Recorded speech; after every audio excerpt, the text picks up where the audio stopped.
हमारे साथ आज एक ख़ास मेहमान हैं जिनका नाम है राहुल रंजन और ये ओस्लो यूनिवर्सिटी में रिसर्च स्कॉलर हैं।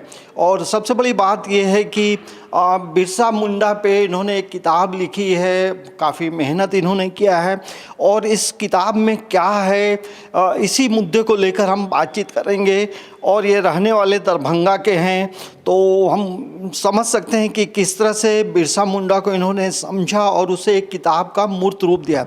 सर, सबसे पहले समाचार प्लस में आपका स्वागत है। धन्यवाद।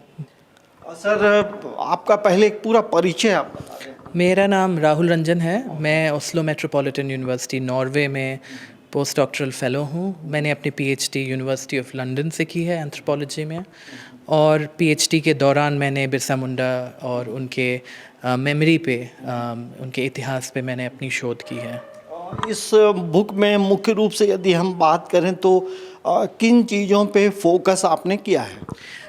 जरा सर, जब भी बिरसा मुंडा की बात होती है तो हम सिर्फ हिस्ट्री के बारे में बात करते हैं। ये बुक इतिहास को आज के समय में उसका क्या महत्वपूर्ण है इस चीज़ को दर्शाता है।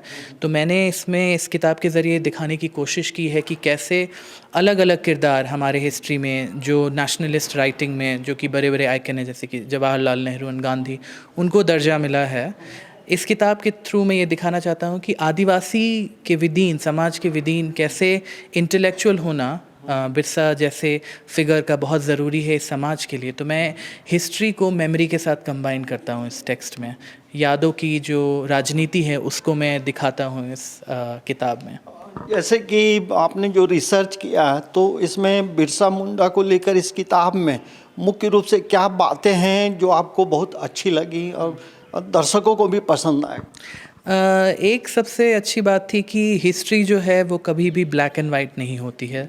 तो मुझे खुद सीखने को मिला जितना मैंने लिखा है कि बहुत सारे पहलू थे जिसके कारण बिरसा मुंडा का रिबेलियन हुआ। तो मैं इस किताब के इतिहास वाले सेक्शन में ये दिखाता हूँ कि कैसे डिफरेंट मिशनरी ग्रुप आए और एग्रेरियन डिस्ट्रेस हुई, कैसे यहाँ पे उपज के कारण, माइग्रेशन के कारण बहुत सारे अलग फैक्टर्स साथ आए, जिसने एक पूरा स्टेज तैयार किया जिसके थ्रू बिरसा रिबेलियन हुआ।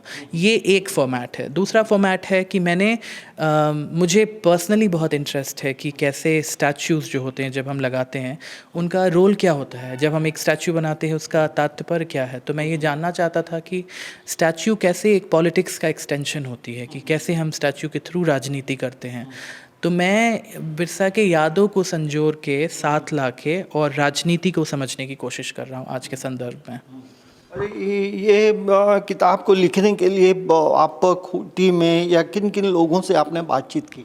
बहुत सारे लोगों से, और ज़्यादातर मैंने ये तय किया था कि मैं आम जनता से बात करूँगा, आम आदिवासी से बात करूँगा।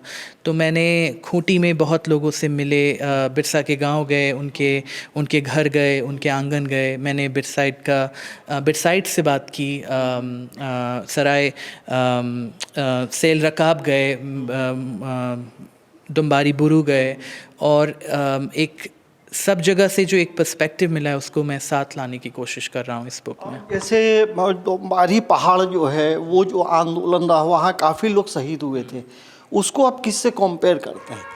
मुझे नहीं लगता है कि कंपैरिजन का ज़रूरत है। आदिवासी इतिहास अपने आप में एक बहुत यूनिक इतिहास है, और मैं ये कोशिश करता हूँ इस किताब के थ्रू दिखाने का कि हमें ज़रूरी नहीं है कि हमें सिर्फ बड़े चीज़ों पे ध्यान देनी चाहिए। हालांकि दुम्बारी बुरू अपने आप में बहुत बड़ा हिस्ट्री का भाग है, लेकिन कभी भी वो ना ही कॉलोनियल हिस्ट्री में, ना ही नेशनलिस्ट हिस्ट्री में उसको वो दर्जा मिला है। तो मैं ये इस किताब की तरह ये के थ्रू दिखाना चाह रहा हूँ कि कैसे आज भी आदिवासी 9 जनवरी को क्यों जाते हैं, इसका सिग्निफिकेंस क्या है। और इसके थ्रू मैं अपील कर रहा हूँ पढ़ने वालों से, जो लोग इसको पढ़ना चाहें उनसे, कि इसका सिग्निफिकेंस बहुत ज़्यादा है। और आज भी हिस्टोरिकल इवेंट होने के कारण भी, मतलब 19th सेंचुरी का ये रिबेलियन है, बट आज भी लोगों में ये जागरूक है, हर एक आदिवासी के अंदर जीवित है। जैसे कि एक लाइन में आप बिरसा मुंडा को कैसे डिफाइन करेंगे? मेरे हिसाब से बिरसा मुंडा बहुत ही मेरी हिंदी थोड़ी ख़राब है, बट मेरे हिसाब से वो बहुत ही क्लेवर, बहुत ही एक मैवरिक थे वो, मतलब उनका एक पर्सनालिटी था, उनको पता था कि उनके समाज में क्या गलत चल रहा है और फिर उस मुद्दों पे कैसे दूसरे अपने समाज के दूसरे लोगों को मोबिलाइज़ करना चाहिए। तो मेरे हिसाब से वो बहुत ही एक आदिवासी इंटेलेक्चुअल फिगर हैं जिन्होंने उलगुलान लाया। देखिए, ये वही किताब है जो राहुल रंजन ने लिखी है, तो इस किताब को एक बार ज़रूर पढ़ना चाहिए, क्योंकि इस किताब में कुछ ऐसी बातें भी हैं जिसे पढ़कर तमाम लोग बिरसा मुंडा को काफ़ी करीब से जान सकते हैं। समाचार प्लस के लिए कैमरामैन राजेश तिर्की के साथ अंजनी कुमार, रांची।